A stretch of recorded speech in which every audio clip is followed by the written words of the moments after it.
मन को प्रकृति की गोद में रखकर तमाम विकृतियों से बचाते हुए लगातार श्रेष्ठ की साधना ही जन्म देती है एक बेहतर संस्कृति को। लेकिन इस बेहतरी के लिए जरूरी है एक विचार, एक संकल्प और एक प्रयास।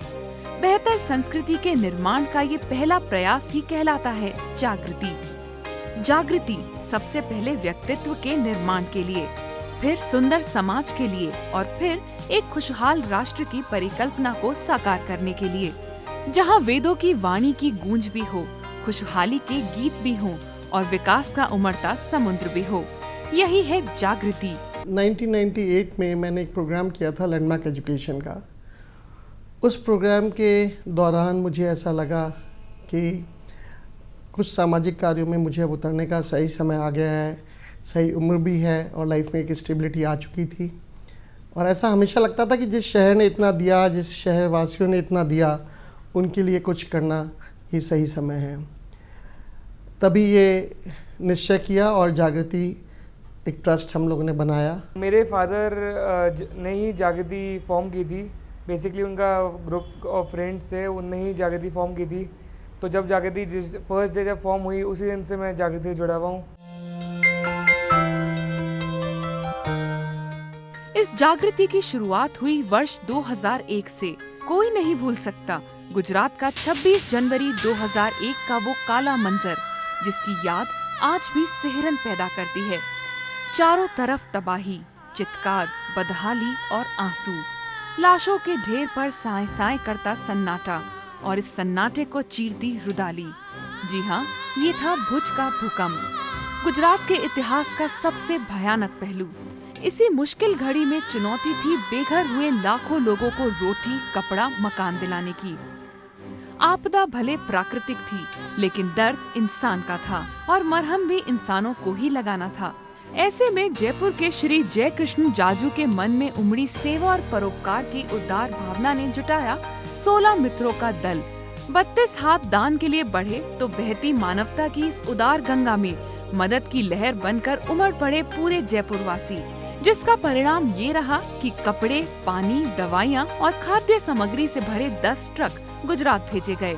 गुजरात में 2001 में भूकंप आया और जिस वक्त भूकंप की न्यूज़ हम लोगों को मिली यहाँ दिन में, तो इमीडिएटली लगा कि सही समय है जब हम वहाँ पे हेल्प करें, और बहुत हेल्प की वहाँ ज़रूरत थी।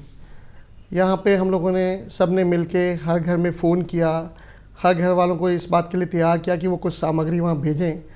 एंड आपको मैं बताऊं कि घर के एक कमरे से शुरुआत हुई। एक छोटे से कमरे में हमने सोचा था कि इसमें कुछ सामग्री इकट्ठी करेंगे और कल भेज देंगे, बट वो शुरुआत ऐसी होती चली गई कि पहले वो कमरा, फिर ड्राइंग रूम, फिर घर का बगीचा, और अगले 3-4 घंटों के अंदर तो हालत ये थी कि पूरे शहर में गाड़ियाँ दौड़ रही थी और सामग्री वहाँ ला के इकट्ठी कर रही थी। और धीरे धीरे करते करते घर के सामने की रोड भी कम्प्लीटली भर गई। 10 ट्रॉला सामान वहाँ से हम लोगों ने भर के अगले दिन सुबह गुजरात के लिए रवाना किया। और मुझे बाद में मालूम पड़ा कि भुज पहुँचने वाले हम लोग सेकेंड हेल्प थी वर्ल्ड में आफ्टर स्विस एड। जेके जाजू खुद भी जानते हैं कि ये सपना जितना बुलंद है, उसका हकीकत के धरातल पर उतरना उतना ही मुश्किल भी है। लेकिन जब नाव जल में छोड़ दी, तूफान ही में मोड़ दी, दे दी चुनौती सिंधु को, फिर पार क्या मझधार क्या।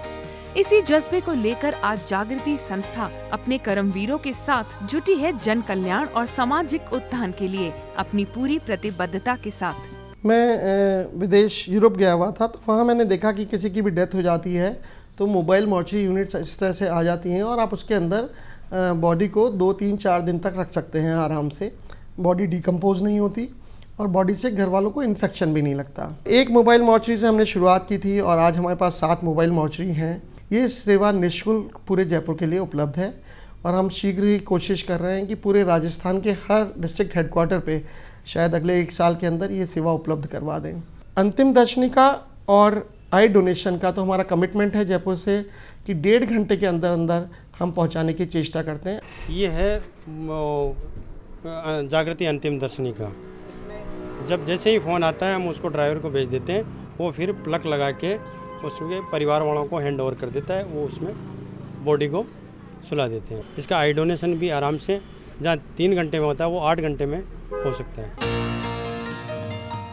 सामाजिक सरोकारों से जुड़ी इन्हीं प्रतिबद्धताओं में शामिल है जागृति का एक अनूठा, नायाब और महत्वपूर्ण अभियान, जागृति अंतिम दर्शनिका।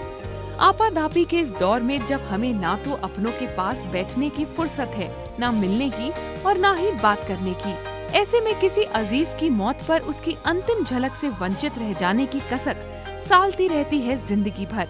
इसी कसक से बचने के लिए जागृति ने शुरू की है 24 घंटे निःशुल्क उपलब्ध होने वाली विद्युत चलित पारदर्शी रेफ्रिजरेटर यूनिट, जिसमें मृत शरीर बिना किसी कृत्रिम दवा और बर्फ के 2-3 दिनों से भी ज्यादा सुरक्षित रह सकता है, और वो भी पूरे मान सम्मान के साथ। मशीन का तापमान होता है -10 डिग्री सेल्सियस। और हाँ, इस दर्शनिका का एक लाभ ये भी है कि इसमें शरीर रखने के बाद नेत्रदान का कार्य 3 से 4 घंटे के भीतर की जगह 8 से 10 घंटे तक भी किया जा सकता है। और इस अभियान को मिल रहा है जनता का पूरा समर्थन।